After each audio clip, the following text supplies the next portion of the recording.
The following program was produced by an independent community producer. The opinions expressed do not necessarily reflect those of the ECAT staff or board of directors. It's not a bad word, I promise. Now, what word, you ask? I'll tell you right after we roll this intro for this week's episode of Liberty at Home.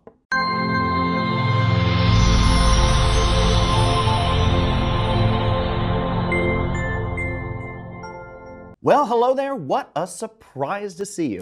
Thanks for joining me at ECAT Studios for this week's newest edition of Liberty at Home. I'm your host, Pastor Adam Riveiro, and I lead the Liberty Baptist Church right here in Easton on Route 138. And speaking of Easton, we're broadcasting, as always, from Easton, Massachusetts, home of a new bakery on Center Street. Go check out Suka's Bakery behind It's Not Just Tabbouleh. And if that sentence doesn't make sense to you, then you're definitely not from Easton.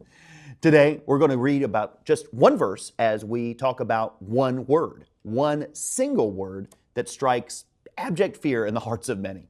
Are you intrigued? Well, let's read our verse, and then I'll tell you what word I'm talking about. Psalm 24, verse 1 says, "The earth is the Lord's, and the fullness thereof, the world, and they that dwell therein." Each week in churches all across the world, pastors use various theological words and terms. We sprinkle them into our sermons, our public prayers, and into our conversations with those who attend service. But I've noticed there's one word that causes a visible reaction more than almost any other word. It's likely not a word you're thinking of now, but as soon as I say it, you'll likely know exactly what I'm talking about. Are you ready? The word is stewardship.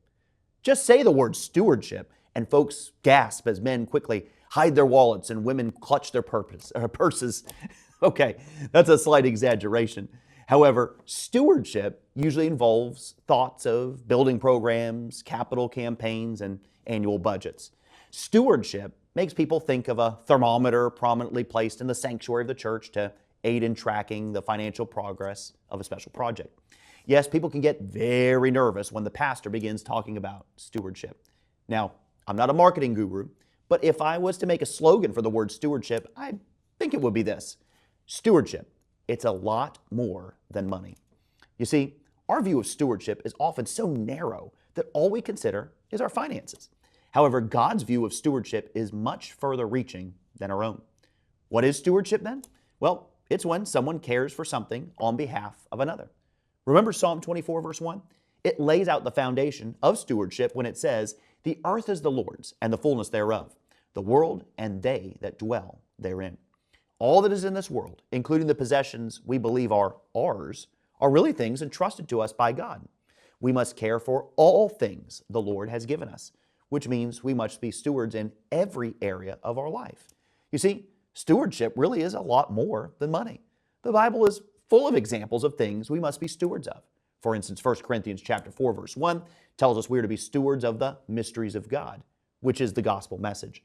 1 Peter chapter 4, verse 10 reminds us we're to exercise the gifts and abilities God has given us to be stewards of the grace of God. Proverbs 6 uses the example of ants to teach us that we must be good stewards of every hour and every minute God gives us.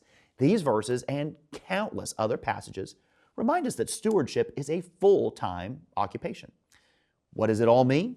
Well, as we live a life of stewardship, we should always be looking for ways to invest. Remember, this isn't just talking about money. Rather, we want to be good stewards of our time, our talents, and our treasure, so we can be faithful servants of God and conduits of His blessings to the people around us. Simply put, God gives to us, and we invest in others. As we continue to invest, God entrusts us with more, which we again invest in others. You see, this is a never-ending circle of giving and getting and giving and getting, and it's what stewardship is all about. So the next time you hear the word stewardship, don't get nervous. Instead, look at the full view of the stewarding life and know it's one of the greatest adventures and blessings any believer can be a part of. You know, it's always a joy to be able to visit with you on Liberty at Home, but our time has quickly expired for this week's episode. But right before I go, I want to remind you to make this week the week you visit us at Liberty Baptist Church. We're located at 800 Washington Street in Easton, and we meet on Sundays at 10 a.m., 11 a.m., and 5 p.m., as well as having a midweek service on Wednesday at 7 p.m. Want to learn more about us before your visit? We're an open book. You can check out our live stream services, sermon podcast, doctrinal statement, and so much more at mylibertybaptist.org. You know what I'm about to say, right? Where the Spirit of the Lord is, there is liberty. I'm Adam Riveiro, and I'll see you next week for our next edition of Liberty at Home.